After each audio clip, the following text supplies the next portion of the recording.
Müqəddəs Həyat adlı Ramazan söhbətlərimiz əxlaqi mövzular ətrafında davam eləyir.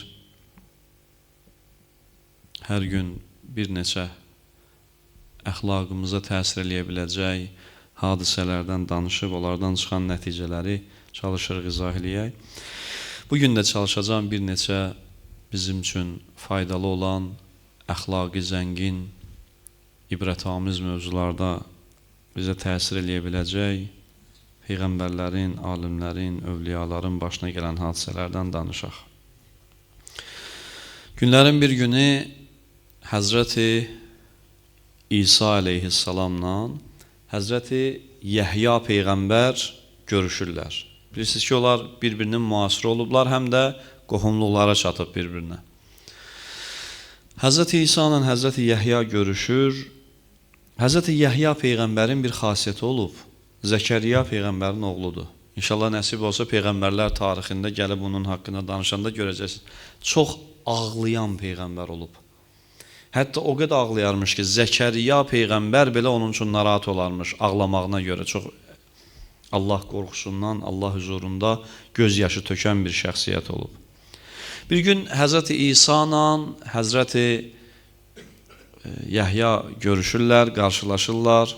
Həzrəti Yəhya baxır Həzrəti İsa'ya, Həzrəti İsa gülür, üzü təbəssümlü. Həzrəti Yəhya isə qəmlidir, kədərlidir.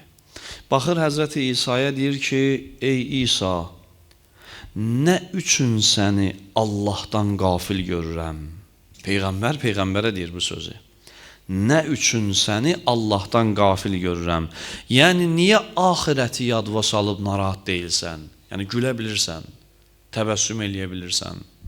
İndi Həzrəti İsa'nın cavabına baxın. Deyir ki, bəs səni nə üçün Allahın rəhmətindən məyus görürəm? Yəni, sən də elə bir vəziyyətdəsən ki, sanki Allahın rəhmətinə ümidin yoxdur. Ancaq Allahın axirətini, əzabını düşünərək qorxursan, ağlayırsan, sanki heç rəhməti yoxmuş kimi. Biraz mübahisə eləyirlər. Həzrəti Yəhya deyir, məsələn, belə hal lazımdır. Həzrəti İsa deyir, yox, belə hal lazımdır. Mübahisə edirlər, indi peyğəmbərlərin mübahisəsi də bizim mübahisə kimi olmayacaq ki, sağlam, belə gözəl. Kəş adam məsələn qıraqdan deyənə baxa onların mübahisəsinə. Nəhayət qərara gəlirlər ki, uca Allahın özünə xitab eləsinlər ki, ilahi, hansı halı bəyənirsən? Bu hal yaxşıdır ya bu hal? İlahi dərgaha əl açırlar ki, ilahi, hansımızın sözü sənin üçün məqbuldur? Onu bizə izah elə. İlahi dərgahdan cavab gəlir ki, mən, Allah cavab verir, mən üzündə təbəssüm olan, insanlarla gülərüz rəftar eləyən və əxlaqın gözəlləşdirən şəxsləri daha çox sevirəm. Allah demədi, ya ağlayanları sevmirəm, Allah qorxusundan narahat olanları sevmirəm. Dedi, mən daha çox kimi sevirəm? Allahın rəhmətinə ümidvar olub, gülərüz olan insanları və insanlarla gözəl rəftar eləyən şəxsləri. Buradan bir nəticə çıxır ki, Allah qorxusu, bax, tarazlığı Allah qoruyur da, belə deyə. Yəni, müminin ümumi halı ağlamaq olmalı deyil, ümumi halı. Yəni, ümumi halı narahatçılıq halı olmalı deyil. Narahat olmalıdır, amma rəhmətinə ümidvar olmaq şərti ilə. Əzabdan qorxmalıdır, rəhmətindən məyus olmamaq şərti ilə. Günahlarına görə vicdan əzabı hiss etməlidir, ümidsiz olmamaq şərti ilə. Günlərin bir günü Həzrəti İmam Əli əleyhissalamın dostlarından biri onun evinə qonaq gəlir, imamın evinə. Öz oğlu ilə bərabər, kiçik oğlu ilə bərabər. İmam neçə ilin dostudurlar, imam bunu gözəl şəkildə qarşılayır və onun şərəfinə süfrə açdırır evində. Otururlar, çörək yeyirlər birgə, imamın özü, onun özü, oğlu və s. Süfrə bitir, yemək bitir, dua verirlər, dua eləyirlər. Ondan sonra imam qəmbərə göstəriş verir ki, ləyənlə su gətir. Qəmbər bunları gətirir. Əli əleyhissalam götürür özü, öz əlləri ilə gələn qonağın, yəni atanın, ata oğul gəliblər də, atanın əllərinə su tökür. Bu kişi baxır, deyir ki, ya Əmirəl-Möminin, mənə xəcalət verirsən, mən qiyamət günü Allah höccətinə belə bir əziyyət verdiyim üçün Allaha nə cavab verərəm? Yəni, istəmir ki, Əleyhisselam onun üçün zəhmətə düşsün. İmam buyurur ki, sağ ol ki, mənim vilayət məqamıma hörmət elədin. Yəni, çox sağ ol ki, mənə imam kimi dəyər verirsən. Amma mən buna görə səndən Allahdan əcr istəyirəm. Amma sən mənim qonağımsan. Sənə ehtiram mənə vacibdir. Mömin insana da ehtiram eləməyi, ona xidmət eləməyi Allahın bəyəndiyi iş olduğu üçün eləyirəm. Yəni, buna görə narahat olma. Mən bu işlə savab qazanıb Allaha yaxınlaşıramsa, sən narahat olma. Əllərinə su tökür atanın, ata əllərini yuyur. İmam oğlu Muhammed Hənəfiyyəni çağırır. Bir rəvayətdə yazırlar, İmam Həsəni çağırır. Bir fərq etməz, oğlanlarından birini çağırır, bu iki övladından birini və suyu ona verir, əmr eləyir ki, oğlun əlinə su tök. Sən də oğlun əlini yudu, ata da atanın əlini yudu. Niyə belə elədi imam? Xidmət idisə, imam bayaqdan danışır ki, qonağa xidmət belə, uşağın əlinə su tökmək təvazökarlığa daha çox yaxındır axı. Yəni imam buradan, Allah keçsin günahımızdan, təkəbbürlü elədi ki, yəni mən hara, uşaq hara, uşağın əlinə su tökənəm mən. Qoy oğlum gəlib töksün uşağın əlinə. Yəni imam xidmətdən danışırdısa, elə xidmətdir də bu da uşağın əlinə su tökəydi. Uşağa su tökmək daha çox təvazökarlıq əlamətidir axı. Öz yaşıdınla özün kimi rəftar eləmək o qədər təvazökarlıq tələb eləmir. Amma səndən, məsələn, böyüyə salam vermək təvazökarlıq deyil. Hünərin var, uşağa salam ver. Uşaqla yaxşı görüş. Çünki uşaqla görüşmək daha çox təvazökarlıq tələb edir. Niyə belə elədi imam? Burada bir incə cavab var, o da bundan ibarətdir ki, ona görə ki, imam ata ilə oğlun fərqin göstərdi. Həm orada, həm də indiyə qədər də bizə fərqi başa saldı ki, hər ikisinə eyni ehtiramı göstərməzlər. Ata mütləq fərqlənməlidir. Oğul orada başa düşməlidir ki, atam üstündür ya. Ataya fərqli hörmət göstərməklə uşağa başa saldı imam ki, və bütün uşaqlara da, övladlara da başa saldı ki, atanın ehtiramı oğuldan çoxdur. Qonaq gələndə də ataya fərqli ehtiram göstərilməlidir. Yəni, fərqi göstərmək üçün ata ilə oğul arasında imam bu cür rəftar elədi. Bir gün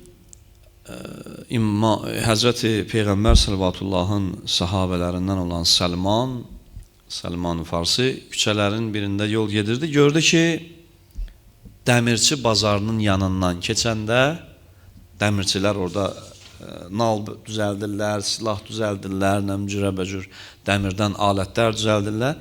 Oradan keçəndə Səlman gördü ki, bir nəfər cavanın, üzü nurlu bir cavanın ürəyi gedib, cəmaat yığılıblar bunun ətrafına, bunu ayıldırmağa çalışırlar.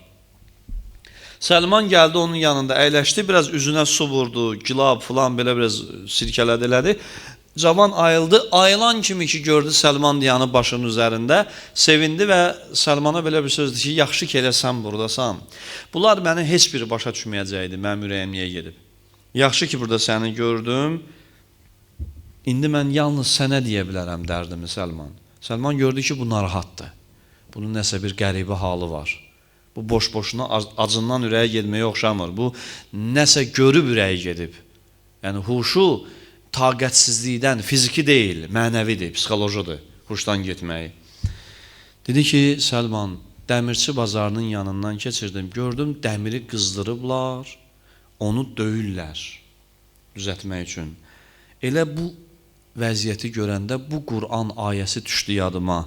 وَلَهُمْ مَقَامِعُ min hadidin.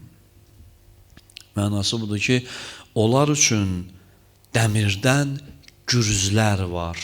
Cəhənnəm əhlindən danışır Allah. Bir neçə söz deyir, gəlir bir yerə çatır, deyir, dəmirdən gürz. Yəni, onlara əzab vermək üçün, onları vurmaq üçün cəhənnəm əhlini. Dəmirdən gürzlər var. ağır gürzlər ki, onlarla əzab verirlər cəhənnəm əhlinə.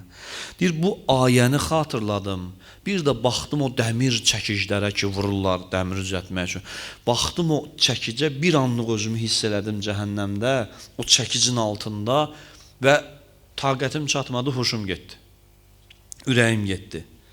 Bir dənə diqqət edin, bir cavan baxdı dəmirçi bazarında dəmir döyənə, ayəni xatırladı və ürəyə getdi. Bu hadisədən bir nəticə çıxır ki, bu adi bir qorxudan yaranan hadisə deyil ki, qorxdu, ürəyə getdi. Bu hadisə qəlbin diri olmasının göstəricisidir. Qəlbin həssaslığının, axirətə qarşı güclü imanın olmasının göstəricisidir.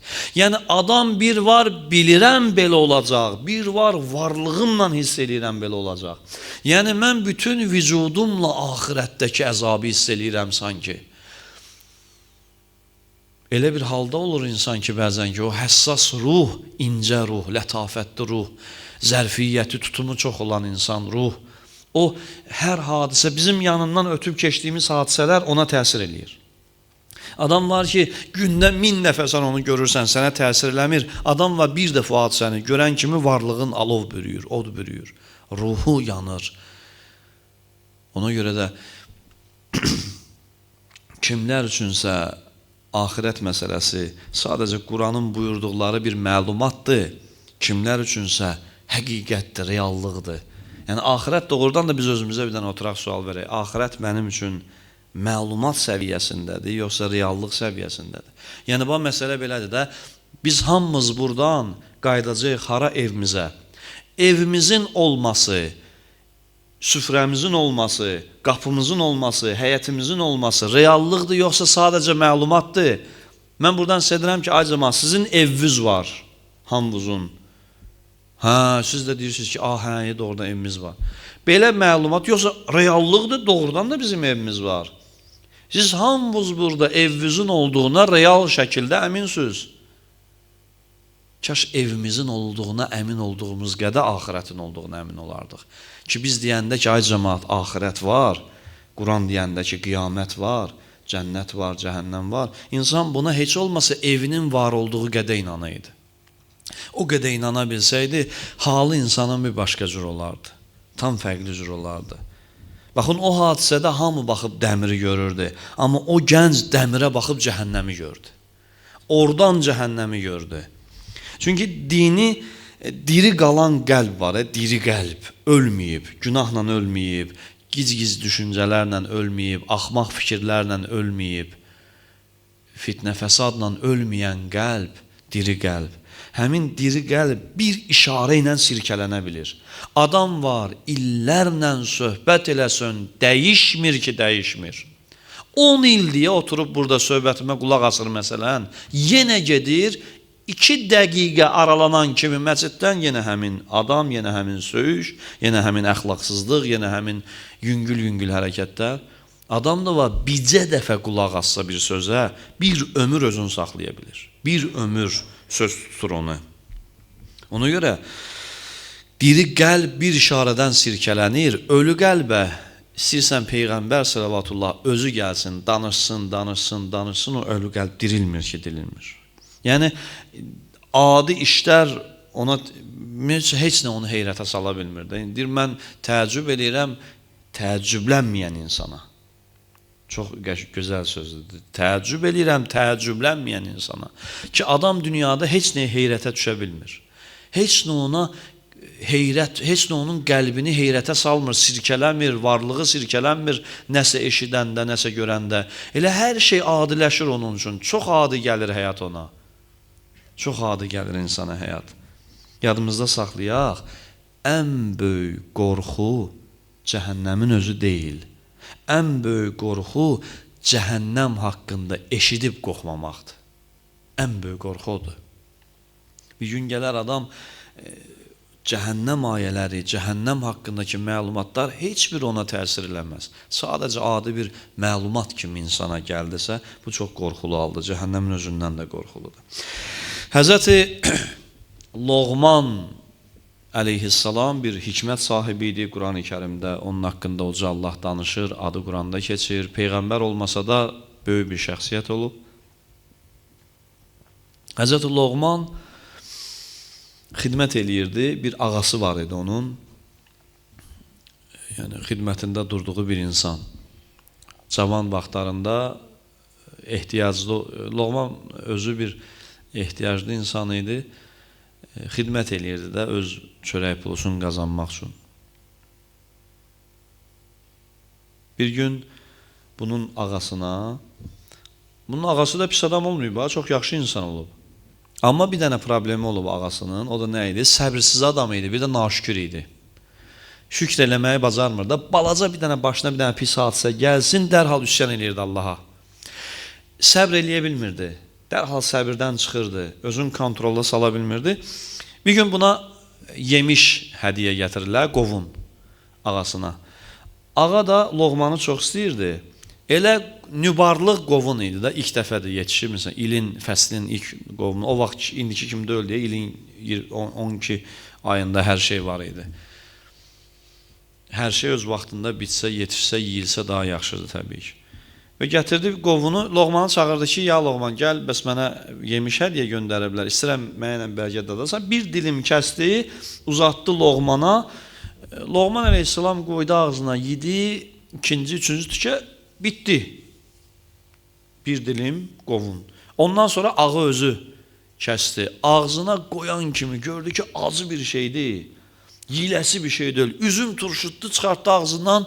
Dedi, bu necə acı bir şeydir. Yəni, yemişdi də, nəsə düzgün tozlanmayıb, ya nəsə növü belədir, nə olub bilmirəm. Dedi ki, ya acı yemişi sən necə güdün? Hiss eləmədin onun acılığını? Dedi, hiss elədim, acı idi. Demək, yaxşı, necə üzvü turşutmadan yeyə bildin onu? Birinci tikədə görürsən, acıdır da, ikincisi yemə də.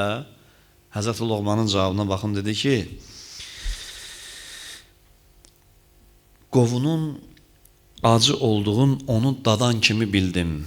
Amma neçə illərdir mən sizin əlinizdən nə qədər şirin təamlar yemişəm. Gözəl təamlar yemişəm. Qonaq eləmisiniz, məni yemişəm. İndi insafdan deyil ki, bir dənə acı tikəyə görə şikayət edeyim sizə, üzümü turşudum sizə. Neçə dəfə yaxşılıq eləmisiniz, gözəl tikələr yemişəm, şirin meyvələr vermişsiniz mənə. İndi bir dənə nə olanda, acı qovum olanda dərhal üzümü turşutmalıyam ki, bu nədir verirsən mənə, at qırağa, nə bilim belə. Naşükürlük eləmək istəmədim sizə. Deyir, ağa buradan başa düşdü ki, Loğman nə demək istəyir ona ki, Allah sənə bu boyda nemət verəndə, indi bir dənə də arada bir dərd gələndə, üzü turşutma Allaha. Üzü turşutma, dayan, möhkəm ol, səbirli ol, hər halında şükür etməyi bacar. İnsanıq dünyanın həmişə halı bir cür olmur. Bəzən dərd bəla, bəzən xəstəlik gələr, bəzən yoxsulluq olar, bəzən qıtlıq, bəzən çətinlik, bəzən qəza, bəzən itki. Cürəbəcür hallar insanın dünyada başına gələcək və dünyanın xasiyyəti budur. Mən sizə deyim ki, bir dənə zəhmət olmasa axtarın, başınıza gələn hər hansı bir pis hadisəni gətirin, gəlin. Mən deyimsə ki, o peyğəmbərlərin başına gəlməyib, o imamlarımızın başına gəlməyib, böyük övliyaların başına gəlməyib. Sizdən, məndən çox, hamımızdan çox onların başına müsibətlər də gəlib, bəlalar da gəlib. Çünki dünya zaten müsibət yurdudur, bəla yurdudur, ayrılıq yurdudur. Burada əzab çəkmək qanundur, burada çətinlik qanundur, buranın ayrılığı yazılmamış qanundur. Yəni, burada hamı bir-birindən bir gün ayrılacaq, əzab da çəkəcək, əziyyət də olacaq. Uca Allah özü buyurur ki, mən insanı əzab əziyyət içində yaratmışam. Yəni, buranın xasiyyəti budur, amma bunun müqabilində insan diqqətli olmalıdır. Həzrət Loğmanın dediyi kimi, Allah ona 1000 dənə gözəl neymət verəndə, 2 dənə də bəla verəndə üzün turşutmasın Allaha, üsyan eləməsin, deyinməsin, bək yansın, möhkəm olsun, Allaha təvəkkül eləsin. Allahın verəm öz mübarək rəhmətinə, bu ayın gözəl şərafətinə, izzətinə, qədir qiymətinə Allah əxlaqımızı gözəlləşdirməyi bizə nəsib eləsin, əxlaqımızdakı nöqsanları aradan qaldırmağı bizə nəsib eləsin. Allah hamımızı təkcə dildə deyil, əməli baxımından da ən üstün olanlardan qərar versin. Allah bizim varlığımızla, hərəkətlərimizlə insanlara İslamı sevdirməyi nəsib eləsin inşallah.